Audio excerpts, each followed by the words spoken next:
Bonjour, un nouveau jour est là et alors bonne célébration de la résurrection à tous les chrétiens ici présents. Ce jour, nous allons poursuivre avec notre série d'échanges sur le thème que nous avons choisi de dédier au mois d'avril en prélude à la célébration des droits des travailleurs le 1er mai. Alors, nous avons dit, nous parlerons de l'entrepreneuriat jeune, de l'emploi jeune au Cameroun. Alors, dans des épisodes précédemment abordés et disponibles sur la chaîne, nous avons situé le contexte de l'entrepreneuriat, l'auto-emploi et de l'emploi au Cameroun.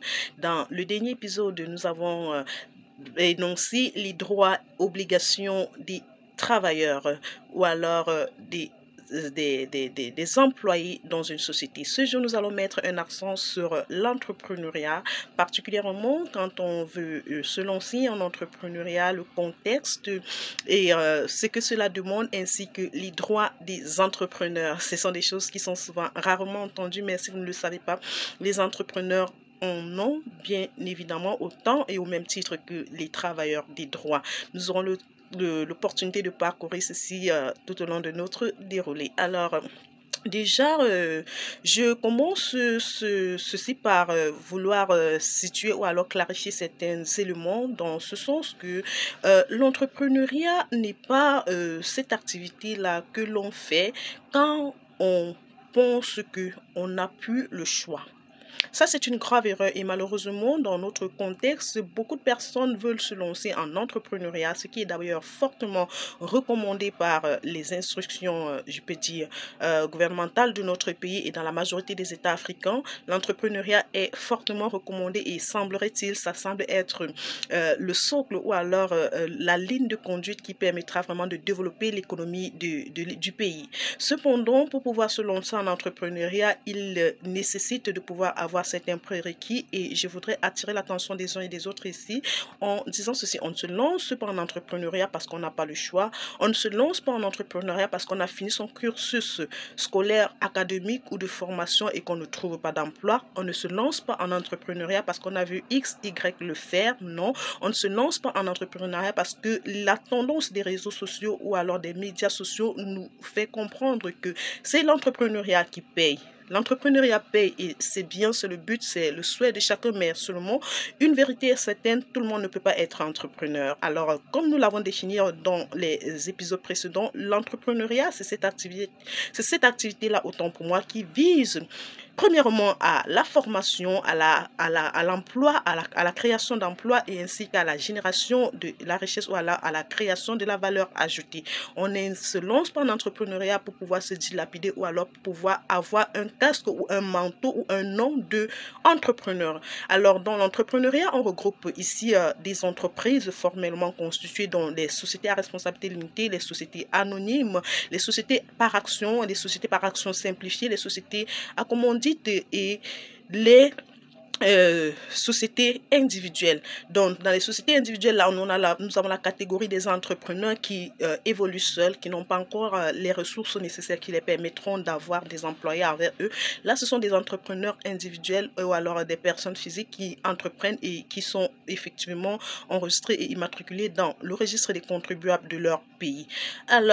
Bien que nous ayons situé ce contexte et que c'est assez clair pour tout le monde, je voudrais aussi dire que l'entrepreneuriat se dissocie de l'auto-emploi. L'auto-emploi, c'est généralement toutes ces personnes-là, toutes ces activités-là qui, bien que non encadrées, permet à l'homme de se nourrir et dans toute honnêteté, dans toute la crédibilité nécessaire, seulement que leur activité n'est pas encore structurée ou alors n'est pas encore formalisée.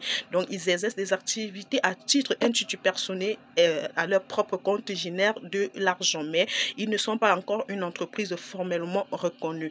Donc, fort de tout ceci, quels sont les droits des entrepreneurs? Les entrepreneurs, au même titre que les travailleurs, ont des droits et pour pouvoir permettre aux entrepreneurs d'être motivés et encourager leur initiative de se lancer en entrepreneuriat qui a pour objectif de créer de la richesse, créer de l'emploi, de l'innovation, créer de la richesse, de l'emploi, de l'innovation, procéder au développement, contribuer autant pour moi au développement économique de son pays, etc. L'État dispose des droits pour pouvoir permettre à ces entrepreneurs de pouvoir exercer leur activité tout en étant protégés par des codes qui les permettent d'être traités au même titre que tous sans favoritisme et de pouvoir encadrer leur activité commerciale. Donc de ce fait, dans cet ordre-là, nous pouvons dire ici là que l'entrepreneur a déjà le droit commercial. C'est ce droit-là qui permet à une personne qui entreprend de pouvoir exercer son activité ou alors de prester son service dans une certaine ligne de conduite. Alors, pour cela, quand vous êtes déjà immatriculé au registre de commerce et de crédit de votre pays, vous avez un ensemble de codes et de normes qui régissent votre activité et qui vous permettront de pouvoir élaborer et des contrats de vente ou des contrats commerciaux, des contrats commerciaux, autant pour moi, des contrats de transport, toute forme de contrat qui vous liera ou alors qui vous permettra d'exercer votre activité en bonne et due forme. À côté de cela, vous avez le droit de concurrence.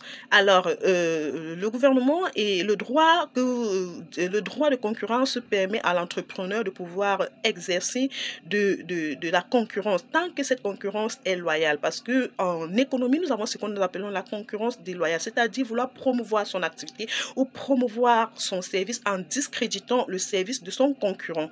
C'est quelque chose de puni. La concurrence déloyale est punie. Par contre, une concurrence normale, une concurrence qui respecte les normes du droit commercial permet à l'entrepreneur de pouvoir promouvoir, vanter son produit, vanter son service dans des règles éthiques et pouvoir mettre en avant ainsi ses activités et ses services et pouvoir générer des ventes. Alors, à côté de cela, nous avons effectivement le droit fiscal. Le droit fiscal, c'est ce code, un ensemble de codes qui, comme nous l'avons vu dans l'état des lois des finances, nous avons le code général des impôts qui régit et qui englobe l'ensemble des codes qui permettent à chaque contribuable de savoir comment son activité est taxable et quelles sont les taxes que ce contribuable ou alors cet entrepreneur devra payer à une certaine période de son activité ou non. Tout ça est assez réglementé et assez ouvert. Il n'y a pas de favoritisme, il y a des informations bien définis, des codes bien arrêtés pour pouvoir permettre à chaque contribuable, à chaque entrepreneur de pouvoir ainsi déterminer son impôt dû sans pouvoir se faire abuser, etc. Ni de corruption, ni de fraude et tout. Quand nous partons à la recherche de l'information, quand nous allons à la source pour pouvoir recueillir l'information est à notre portée et nous pouvons bien évidemment la voir, ce qui concerne le droit fiscal qui permet aux entrepreneurs de savoir quelles sont les taxes qu'ils devront payer. À côté de ceci, nous avons effectivement le droit de la propriété intellectuelle. Donc, l'entrepreneur a le droit de pouvoir porter plainte, par exemple, à une personne qui use de ses droits. Par exemple, on a les droits d'auteur, on a les brevets, on a les licences. Quand vous avez une marque de produit et que vous avez des droits sur cela, ces droits sont réservés pour vous et une personne autre que vous ne pourra les utiliser sans votre approbation. Alors, je crois que cet échange de ce dimanche aura apporté un plus à quelqu'un. Et sur ce, je vous souhaite un bon dimanche et je vous donne rendez-vous dimanche prochain pour une nouvelle épisode.